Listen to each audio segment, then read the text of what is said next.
So hello everybody, and how y'all doing today?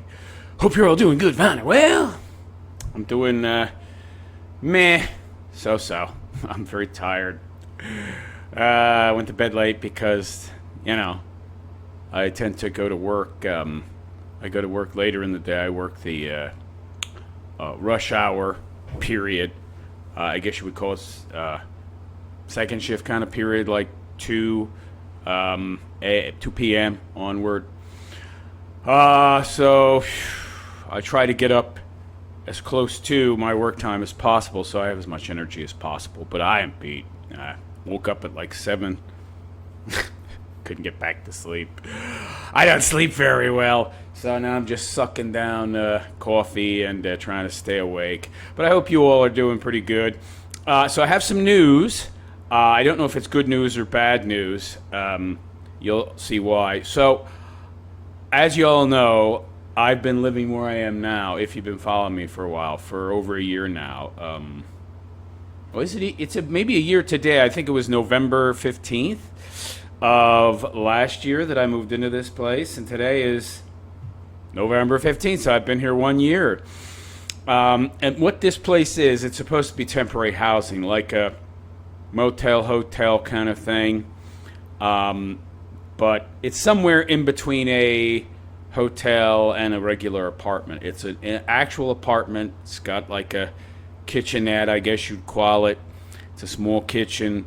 It's got a bedroom, but it's separated by like an island or something and a screen. And it's not really a big place. It's quite tiny. It's a shoebox, the kind of shoeboxes I talk about in my stories, where a guy lives once he gets divorced and has to pay alimony and child support to his wife. He's got so little money left over, he can barely afford a shoebox to live in. Well, this is the place, only it's super expensive. It's as much as like a 2-bedroom apartment would be. It's very, very expensive, and it's kind of like a trap, essentially. Places like this, these temporary housing situations, you get in, you can't get out because they're so expensive. You don't have the ability to save the money, to save up the money required to rent an apartment, which hasn't really been a concern, or it's pretty much been a moot for me for a while, because after my illness and all the huge doctor's bills, a lot of them that I couldn't pay, my credit was in the dumper, so even affording an apartment, like a qualifying for a regular sign this lease for 1 year type apartment, I couldn't qualify for. But now that I've been staying here a year and I have proof of residence for over 1 year now after my illness, and because it's been so long after the illness, certain things will have dropped off of the credit history kind of thing, and enough time has passed where I can qualify for a place. So I started looking for a place. I found a place. I went in. I viewed the place. Not bad. It's bigger than this. It's a studio apartment, but it's still bigger than this place. So it'd work out fine. It's in a good location for my, for me, it's like right on the highway.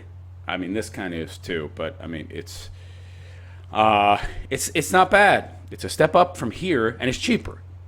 It's much cheaper. Now, we'll get into that. But anyway, so maybe I jumped the gun a little bit, and I might be out $157, and I'll get into that. So I went, I looked at it, it was nice. Guy gave me the whole sales pitch, all the information. I was very honest with the guy, told him about my health issues and my credit's gonna suck, and we talked about all that stuff. It's like a community, essentially, so corporate, owned housing, obviously. And he was like, okay, you can finance this, and even with the security deposit. He's like, okay, there's this company we work with, and they'll finance the security deposit. They'll pay that. You just have to pay them a one-time fee. The only differential is you don't get it back. I'm thinking to myself, okay, that's, there's still the differential in cost. I'm saving so much money. That's fine. One-time fee. Moving costs won't be too bad. So the only thing you needed to do to get the place is pay a $50 application fee. And this is a new grift, a gimmick, where properties essentially collect application fees. And if a person doesn't qualify for an apartment, they keep the application fee. You also have to pay a $100 administration fee. Now, I don't know if that goes to my rent after, if I qualify. If I don't qualify, I get the 100 back, so that's something. But if I do qualify, obviously they keep the 100. I don't know if it goes toward the rent or not, so that's problem number one.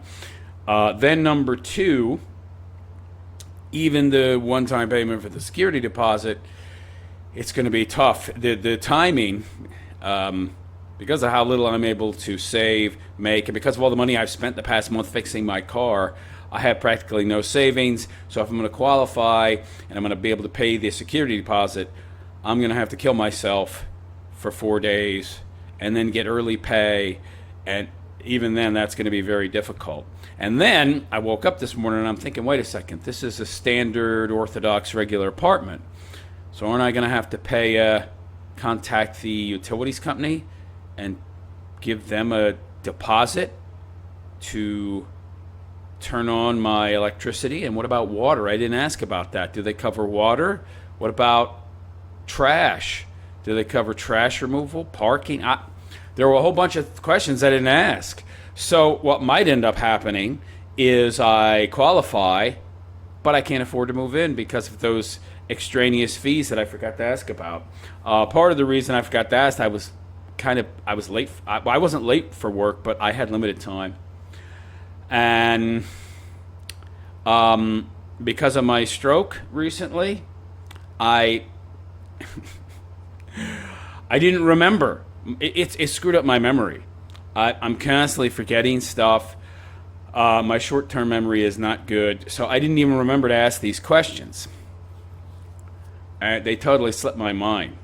And this has been happening a lot because of the stroke. But I finally did remember them. I was like, oh, so I could qualify, and then I can't afford to move in, and I lose my deposit. So 100 plus 50, and then there was like a $7 convenience fee for paying using my debit card online when I filled out the application. So I could be out $157. I would prefer not to be out $157. I can't really afford that, but if I do qualify, which I think I will, I might not be able to afford to move in. So that's why I'm here, guys. I'm asking for your help. See, the problem with living in this temporary place with the ridiculous rent is I can't save any money. I just go out, I drive, I do my job, but my car is how I make a living, and it's needing more and more work. I mean, there's still work I got to do on it. It's difficult to do. I don't have the energy or the time because I'm so freaking exhausted. Keeping it on the road is the only way I can continue to survive. And without some kind of pot, some kind of savings that's set aside specifically to fix my car, work on my car, get parts, keep it on the road, I don't have any safety net. If there's any kind of breakdown that occurs to my car, even a flat tire, I'm dead. I'm homeless. It's that serious. It's why I got to get out of this temporary housing situation. You might have been wondering why I want to get out here. That's why. This new place, it's so much cheaper. I'd be able to save money. Even after 1 month, I'd have a nice little nest egg, so I don't have to worry. I wouldn't have to work as much, but I wouldn't be worrying. So maybe I could work more. I don't know. That work. It's tough. I'm working as much as I possibly can. You see the eternal bags under the eyes. And the problem with my job is it requires constant attention, and you're driving. If I have one little episode of vertigo or where I lose focus, which starts to happen if I've been out there too long, then I die, crash and burn, literally. So it's very tough. It's a juggling act now, and unless I get out of this place, something's going to happen to the car. It's just a matter of time. Yeah, it's a Toyota. It's very reliable, but they're not that reliable. You do have to do maintenance, and there's some things I can't do. As you recall, it took me a month just to replace a steering knuckle that should have been an easy job, and it took 4 visits. It took 4 tries to get it done because I didn't have the freaking tools and the parts required. And what if something happens to my car that I can't fix? I'm done. So yeah, I'm here with my hand out to ask for some help. I don't really have much of a choice. I'm going to have to work today, but trying to rest on my weekends so I can work as much as possible Monday to Friday when there's actually business, because I know from experience working weekends there's no business. But I'm going to have no choice. And then Monday, Tuesday, Wednesday, Thursday, or Monday, Tuesday, Wednesday, I don't know, because there's such a small window in between now and when I have to pay rent in this dump again, which would be Friday, the day before the 22nd. And if I'm going to move out, I have to give them 2 days notice. So I'd have to let this place know Thursday if I'm leaving. And so it's a very small window of time that I can raise enough money to pay this money for the security and moving costs. And I did the math. I wouldn't have anything left over. So how am I going to, what about water? What about electricity? What the hell am I going to do? I got to shower. I got to eat. What am I going to do about all that? I mean, it's very tight. And it's going to be a very hard week, and I may not even be able to still raise the funds to do it. And I understand that it's going to either kill me, like literally I could crash my freaking car if I push myself too much, or not. I don't know. But it's going to be rough. And I realize that. That's why these kind of places are traps. You've got to kill yourself to get out of it, to get out of them. But I got to get out of here. There's no way for me to move on with my life, to rebuild anything living here. I can't get ahead here. Geez. So anything, if you guys could help me out, I'd really appreciate it. There's a link in the description for my new GoFundMe campaign. I'm not trying to raise a ton, just enough to pay whatever final moving costs, and you turn on utilities, water, any extraneous extra costs, which they're bound to be. So if you could help me out, guys, I would greatly appreciate it. You know how much I've been struggling lately, especially this kick in the teeth, which was this recent stroke I just had. So I got to get out of here. So any help you guys could offer, it'd be greatly appreciated. Thank you in advance.